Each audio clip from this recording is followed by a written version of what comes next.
قرآن مجید کی تلاوت مختلف سٹائل اور انداز سے طرح طرح کی آوازیں نکال کر کی جاتی ہے، اور قرآن کے انداز بیان کا خیال نہیں کیا جاتا ہے، جیسے بعض مقامات پر اللہ تعالیٰ تنبیہ فرماتے ہیں، بعض اوقات حکم دیا جاتا ہے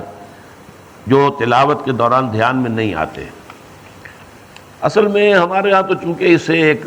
فن بنا کر اور پھر اس میں مظاہرہ اور مقابلہ یہ ساری چیزیں آ گئی ہیں، تو یہ تو ساری چیزیں در حقیقت پسندیدہ نہیں ہیں۔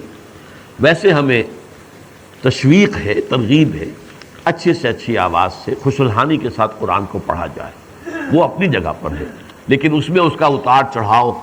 اب ایک قرأت ہوتی ہے مصریوں کی، اس میں اتار چڑھاؤ ہوتا ہے، اس میں اندازہ ہوتا ہے کہاں اللہ کا غضب ظاہر ہو رہا ہے اور کہاں جو ہے اللہ تعالیٰ کی طرف سے کوئی اس کے فضل اور کرم کی، تو اس کا انداز اتار چڑھاؤ میں آ جاتا ہے، اس لیے وہ جانتے ہیں۔ ہمارے ہاں کے عام قاری جو ہیں وہ چونکہ عالم نہیں ہوتے، لہذا ان کی قرأت جو ہے سپاٹ قسم کی ہوتی ہے، اور اس میں یہ واقعتاً اس کے جو تاثیر اس طرح کی نہیں ہوتی عام طور پر، الا ماشاءاللہ۔ لیکن یہ کہ مصری قراء جو ہیں ان کے ہاں وہ چیزیں موجود ہیں اور اس کے اثرات ہوتے ہیں، میں نے تو اس کے محسوس کیے ہیں۔